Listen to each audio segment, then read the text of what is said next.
welcome everyone to a new version of Sim Racing Podcast. Welcome to the Sim Pub. And I'm going to be joined for this podcast and also for the future podcasts by Cameron Rodger, the current FSR president, esports commentator, and also esports driver. So, Cameron, buddy, how you doing, my friend? I'm doing really well, and yeah, I'm looking forward to how this series of podcasts is going to go. We've got quite a few things to talk about as the podcasts progress, and we're just gonna have a bit of an introduction today, talking about sim racing. But we certainly got quite a lot of topics to go on to in the future as well. That is very, very true. And we, speaking about topics, we will very soon have a look into different leagues that are out there in sim racing, whether this is on R Factor 2, on iRacing, or on other sim racing platforms. But we're not only looking towards the leagues, but also looking at the cars, Cameron.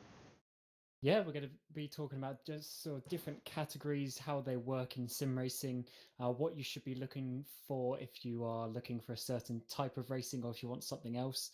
We're going to be sort of explaining that and explain what the differences are and how they sort of work and how you want to go into that, especially if you're a bit new to sim racing.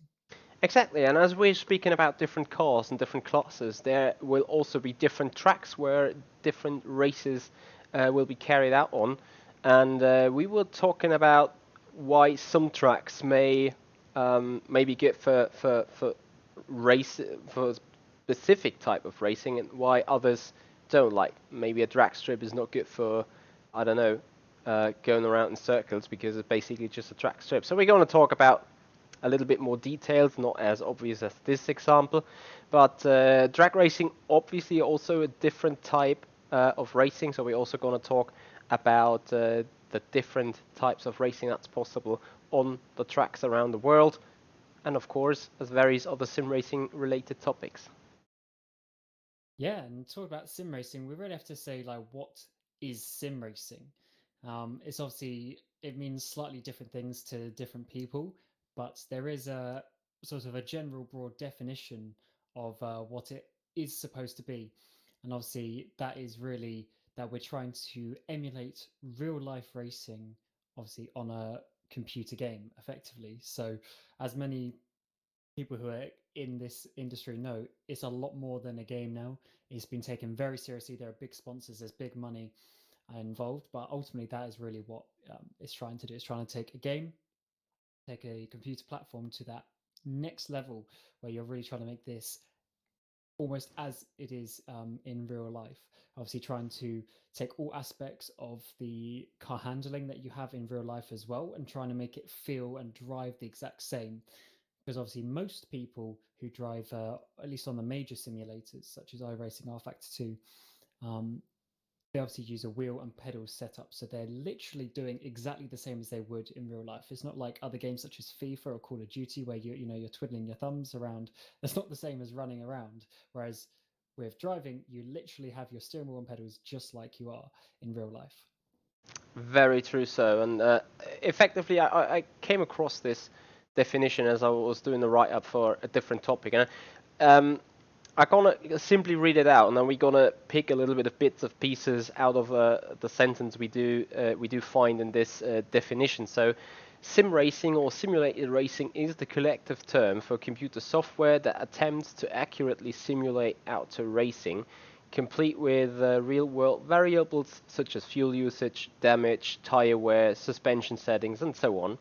To be competitive in sim racing, a driver must understand all aspects of car handling that make real world racing so difficult, such as threshold braking, how to maintain control of a car as the tires lose traction, how to properly enter and exit a turn without sacrificing speed.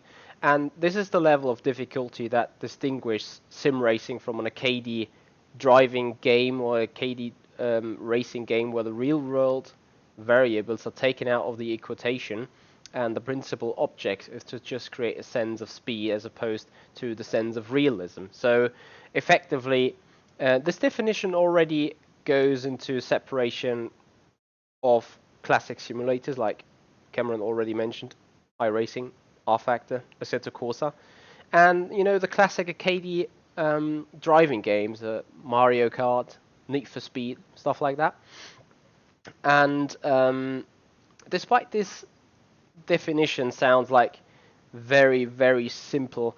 There is a whole different level to the way or to the explanation of what is sim racing basically. And I don't know whether you've seen that back then, Cameron, but remember at the end of 2017, after World Fastest Gamer, where Rudy van Buren won the first episode, the G2 esports team made a complete video production about Rudy van Buren, about his persona, but also mainly the first 2 minutes that are only about what is sim racing, and he absolutely kills it from my perspective, where he says it's not like what everybody thinks it is.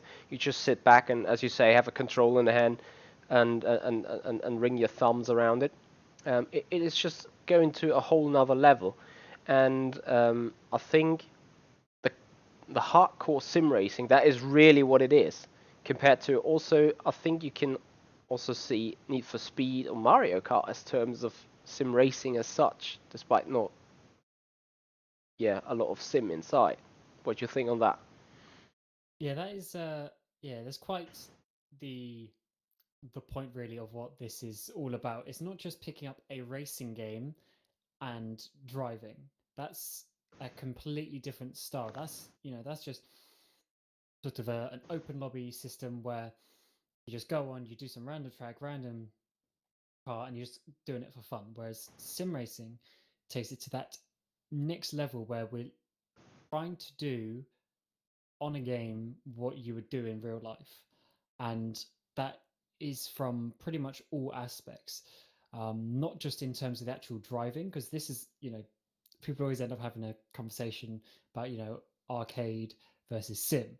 And at the end of the day, and you can just straight away driving one of these different games, you can see what the difference is between them.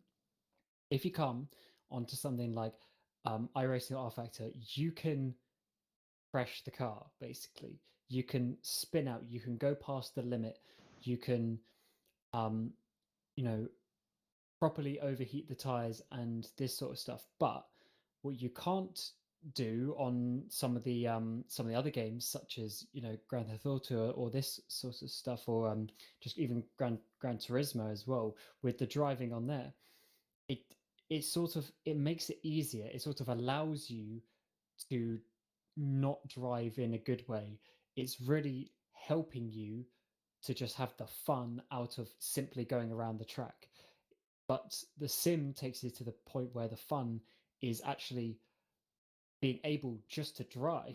If you jump in iRacing or R Factor, you can't just suddenly be fast because you have to learn where the limit is, you have to learn what the tires are doing, and this sort of thing. And I think that's really the big difference. Is obviously it's a game. There's going to be exploits, or not say exploits as in cheating, but exploits as in there's going to be certain ways of driving that slightly benefit you. I But agree. in Sims, that the core of it is still that you can't just pick up and drive. You still got to learn the limit like you do in real life. You still got to learn the tires. You still got to learn the aero balance and that sort of thing. Whereas in arcade, it doesn't matter what you do. You're just going to jump in, drive, and if you're spinning out on one of them, then you're really doing something wrong. I agree. I agree. And I witnessed that example. That specific example you were just talking about. 1.5 years ago, I had a guy contacting me. He's like, "Hey, I'm doing Need for Speed, and I just bought R Factor 2, and can you help me getting up to speed?" And I remember that guy was roughly 20 seconds off the pace Ooh. in a I think it was a Formula Renault 3.5 around Silverstone. Like I was not massively setting the pace, but just what I did in preparation prior to the lesson, and it was for me hard to believe that he was like, yeah, I'm doing Need for Speed for quite some while now, and I'm actually got into racing, and I looked for something more challenging, something more real. So I came across R Factor 2, and you could see this, full log everywhere. It's like just that way, and I don't mean this in a harsh way by all means, but it just explains perfectly what you said about coming from a standard racing game to enjoy racing, to enjoy driving cars, but to go into a sim is something you just fire up, hop in, and be good at. Yeah, I mean, probably the best way to describe it in a simple way is on an arcade game, you can literally show up to a corner, hit the brakes, turn in, smash the throttle. Whereas on any simulator, you can't do that because obviously it simulates, obviously, the tires losing grip. I mean, even right here in this statement, right in the middle, it says how to maintain control of a car. And that is literally what it is. You have to take everything into account, such as the aero balance changes, the weight balance changes, the tires losing their grip, the obviously just the loading that goes into them, obviously brakes overheating, all this sort of stuff is put in there, and that's all the things you have to take into account when you're driving a sim that you don't on an arcade game. And I think that's where some people obviously struggle a little bit, and also often in some of these arcade games there's actually help as such. So if you're going a bit slow, it might just suddenly give your car a bit extra top speed out of nowhere. But obviously on the sim, there's nothing like that.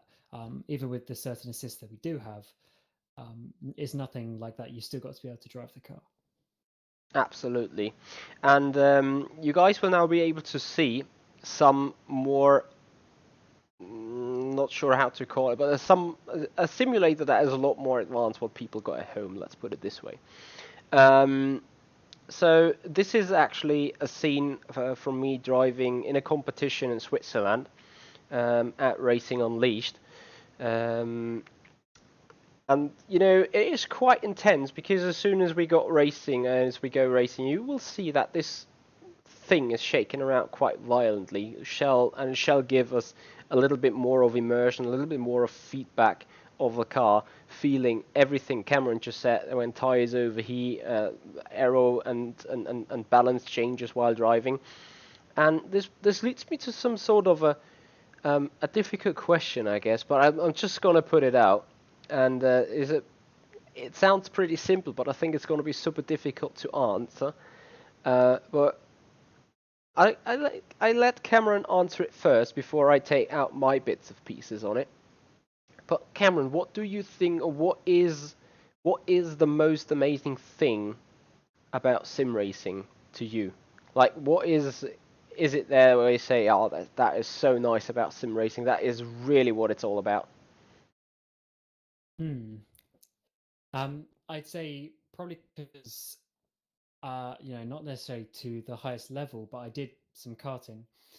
And then when I got to the end of 2015, I was starting to play R Factor and I was starting to sort of get bored of karting, and I was already like 17 years old or whatever at the time.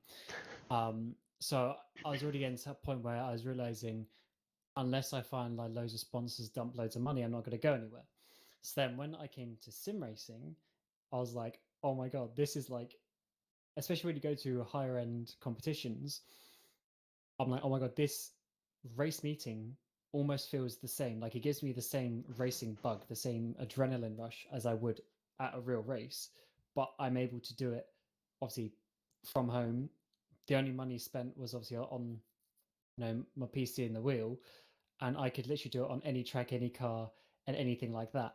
And that's what really got me into it, was realizing that even though my karting career was finished, I was still able to get that racing bug and drive, as I said, any form of car at any track. That was really the biggest thing for me, was that ability to replace what I was missing in real life. I hear you. And interestingly enough, it's like almost a carbon copy of what Rudy van Buren back then said in his video. Like he was talking about his career as a karting driver, and then as I think a 16 or a 17-year-old guy, his dad was coming along saying, "We're out of money. The journey stops here." And then he found out about sim racing, and look where he is right now. And to me, that goes into the same direction. Like I never really had the money.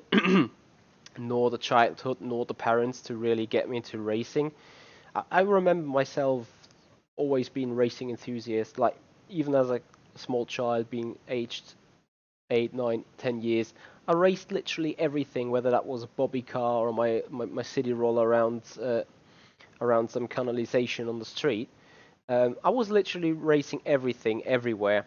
And then I also got into sim racing being aged 13, and to me it was always the possibility to kind of feel like a racing driver, and to also, when talking about R Factor 2 and iRacing and all those high-end sims, to face the challenges a real driver would change as well. And I'm literally amazed of what the simulators are able to create on at the meanwhile. Speaking on R Factor 2, the flat spots, the rain, dynamics tracks, like there are so many elements already simulated that the real life teams are starting to use that technology to develop their cars, to develop their setups, to do their race preparation, and to do the same thing just on a competitive level. Though that is something that gives me a huge satisfaction in the end. Yeah, that's that. I mean, being FSR president, a lot of people ask me, like, where do I get the motivation from? Because at the end of the day, it is one of those sort of thankless jobs as such. But the motivation for me is that this is like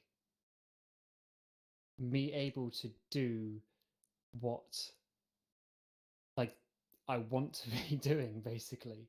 Um, I've just finished. I just finished my degree back in June.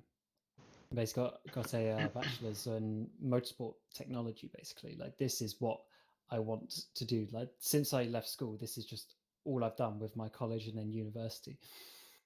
And obviously, eventually, maybe one day, either this is going to turn into something, or I'll get, a job in motorsport. But the fact that this can replicate that so closely and give me that drive to, because I'm very competitive, as if you've had any sort of interaction with me when it comes to racing, you will know. Yeah, And just having that drive just to make FSR better, make the league as good as possible, make the car as good as possible, make the racing, like from a driver's perspective, making the racing as interesting and fun and immersive as possible. That's what keeps me going, because that's my only focus. When people say this, that, and the other about certain decisions that I make, whether you agree or not, this is just my vision of the road that I want to go down, with how I see, or how I see that it should be. And that's just what keeps me going all the time. That I'm just trying to be able to do something now that I'm not able to in real life. And obviously, just simulation as a definition, that is literally what it's trying to do. We're trying to simulate real life, and I'm trying to make this the best possible for everyone who drives in FSR. yeah, I hear you. I hear you very much. And FSR is a good point actually, because as you guys remember, we will have a topic talking about different leagues, different sims and stuff. We're going to have a podcast here live on the Sim Pub at some point, where we talk about FSR current being, FSR plans for 2021, and FSR long shot plans. But as I said, we're not going to do that today. Today we talk about sim racing as a general. We try to get you guys into the topic of sim racing again. So, or not again. So just if you come from the very start, we've now shown you some sort of an overkill simulator, as you can see it right now. But we will also show you guys and also talk about very simple one-on-ones of sim racing. So at some point you're gonna see a picture of this old G29, which is like I have here on the desk, and that's how I start it. And in the meanwhile, I got this big simulator standing there in the back. So there's going to be an episode of this talk where we just talk about how to get into sim racing, what you basically need, what do you need in order to compete, and how easy it is to get started with it, actually, with a little bit of money. So that's going to be a future episode. But wanting to come back to the possibilities of sim racing, the thing that I am somehow also amazed is, like Cameron said, he just did a degree that is related to motorsports. Yet maybe we'll at some point find a job in motorsport. But at the minute, he's doing what he loves to do. It's the same for me. I remember my girlfriend at some point coming over at the screen and was like, what exactly are you doing here? You're basically just driving a car. I'm like, shut up, I'm not driving a car, I'm racing a car. It is a completely different thing. It is a completely stuck mindset, I want to say. And what I'm literally amazed on is the the amount of literature that is out there for racing that also applies for sim racing that you can start working with. Let's say when looking at motor telemetry files from the car, and the guys that are out there watching F1 but being just an ordinary guy not doing something else, they're like, oh, you guys are looking at telemetry. You guys are preparing 8 to 10 hours for a race, like for real. That is amazing, and it is so. It is.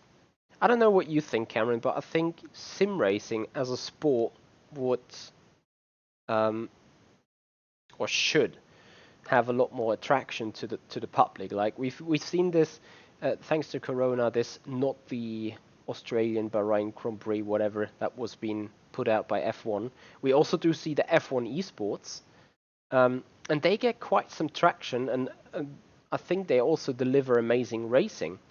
It's just, and from my point of view, a little bit of a sad story that not more of the sim racing environments get being shown to the outside, to the public, and get this, level of attention. Yeah, I mean, it's certainly improving. Um, Yeah, if maybe a bit more slowly than certain people in the industry, such as ourselves, would like. But I think one reason for that is racing in general is quite niche. I mean, obviously, even just Formula One in general doesn't get anywhere near the amount of views as say FIFA or football. So therefore, a game such as FIFA is going to be obviously way more popular. But as we mentioned at the start, nothing that is similar. So no sort of game or simulator that is as close to what this is in real life. As you can see on this video, you're literally driving as you would in real life.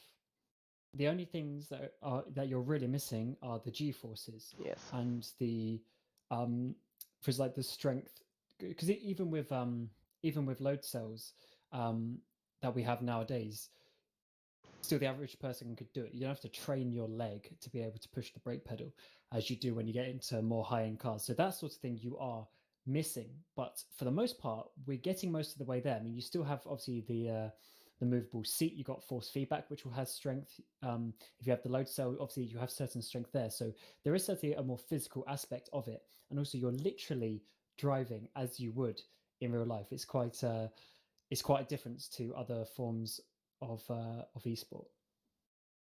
I very much agree. Just looking at it, I get backshifted to what I had in mind back then when driving. Apart from, I think that was the qualifying session we were currently look at. But um, I remember myself smiling a bit when going out of practice, like, huh, this feels somewhat real, despite it isn't. That said, I've never driven a real life F1 car or any likes of sort, so probably can't really tell. But to surely bring this to an end. Hashtag soon. Um, what is your expectation of sim racing in the future? So, what do you expect from sim racing? What do you think? Where does it head? And what do you wish for where it shall head? What I wish for is that obviously there's just way more um sort of interest and viewership from the general, gamer, um, and also therefore from more media brands and outlets and this sort of thing. And it is certainly getting there. It's way more than what it was 2 years ago, because obviously these events and these companies, these partners are slowly getting involved more and more and more. So I think it definitely has the potential. I still think it could be even up to like another 5 years before we have anything like completely major. But then sim racing's been going around for 20 25 years already. So I don't really see it as necessarily a bad thing if it takes another 5 years. obviously we'd want it to go a bit quicker, but there's just so much potential there for the reasons that we've mentioned, with it, being so close to what it is in real life. With James Baldwin, right, world's fastest Yes. gamer last year. He did the same championship as me, karting. And I know everyone always says this, oh, I raced against this, that, and the other. And one of my other friends who did the same course as me at college, he raced with Lando Norris karting back in the day as well. And just seeing that these people can, but go from that, maybe not make it, go on the sim, prove themselves to, because obviously the main thing with karting is that you need loads of money, like even 6 figures a year now for karting, which is just crazy. But on the sim, you can spend a couple of grand easily and get yourself into a championship. And then all of a sudden you're proving yourself to these companies, because you're, as we mentioned before, you're literally doing the same thing. So it's great to see someone such as James Baldwin. He tried to, after the year that he left, when I did a couple of races with him, he left. He was trying to get a Formula 4 seat, and obviously it never really ended up happening. But then a couple of years later, he does world's fastest gamer, and now he's winning races in British GT. So that's what I really love. And if that can happen more often, and there can be more of a ladder or a series for that, I would absolutely love that. If like the F5 championship is actually on sim racing, and then like the victory for like the top couple is you get into like F4, I think that would be the goal, like the long-term goal Yeah, for sim racing, I agree. to make it like an FIA level event. I very much agree. Like, I always use this example to explain to my friends. Maybe it's a bit over the top, but I'm just gonna say it. Like, if you get in CS:GO or if you get in Battlefield, whatever, the army's not gonna call you and say we need you as a sniper.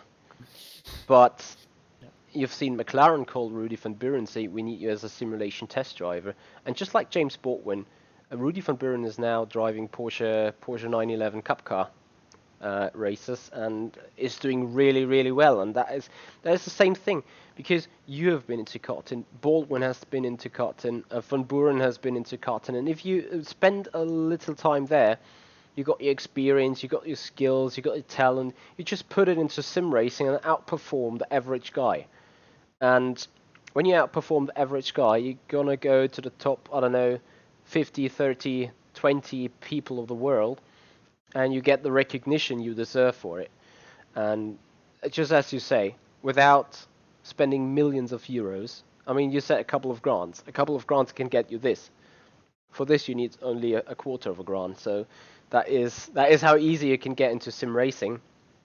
And I think everyone that is interested in racing should try, because if you're just doing it for fun, racing the AI, it can be considerably good in some simulators, but especially on iRacing, like to race the average bloke in your class, in your skill level, every 2 hours in a car of your choice, at a track of iRacing's choice, but you're able to do it, and that is very, very great for me. Like, this year in the virtual Le Mans, I had Martin Haven, the commentator of the 24 Hours of Le Mans, visiting our virtual garage due to the Corona stuff, and he was looking at me doing some preparation of Le Mans, and at the same time I was taking the car out at Indy to do some top speed tests, check the brake blanking, and working with telemetry, because the engineer has been out with a team at Spa, so I was alone and I was trying to get the final adjustments for the setup done.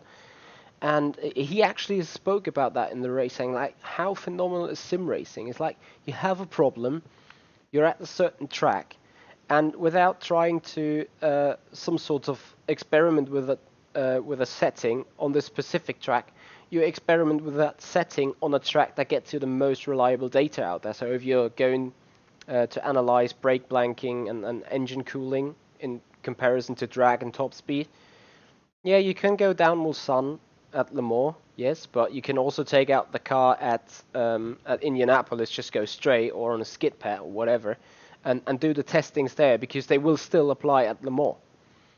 And he was just saying that's so phenomenal of what's possible in sim racing. And same with the racing. Today you race at Silverstone, tomorrow you race at Suzuka. It's just working, and that is a nice thing. And I think overall it could actually help the general I guess knowledge and expertise of the average person as well. Because one thing that I personally didn't appreciate was until I started VEC, Virtual Endurance Championship, in 2017, I literally didn't understand multi-class endurance racing at all, for what it actually was. But then having gone into that and done multi-class racing myself, I now respect and understand the drivers who do that in real life so much more, because we are, as we said before, you're literally able to do the exact same thing. And just how you have to do certain multi-class racing, and how, especially as the faster class, you have to judge the traffic. All of that just replicates and is the exact same so well. So I think, that's another benefit. And as you say, the ability to literally go on any track at any time is just insane. Like, right now, as we're recording this, Spa just got released for rFactor 2. And all of a sudden, I've just been around the track in a Formula 1 car. Then I was like, oh, let's try the GT car. And, it's just insane that we could just jump there. And especially with all the laser scan tracks and everything that's happening now, like, you're literally driving on that track, yes, to, maybe a couple of percent inaccuracy. It's really quite insane. And if you haven't got yourself a rig or something, we will be probably in the next episode going into actually how you're going to be able to get into this at a reasonable level. Yes, absolutely. And we're going to bring this to an end now.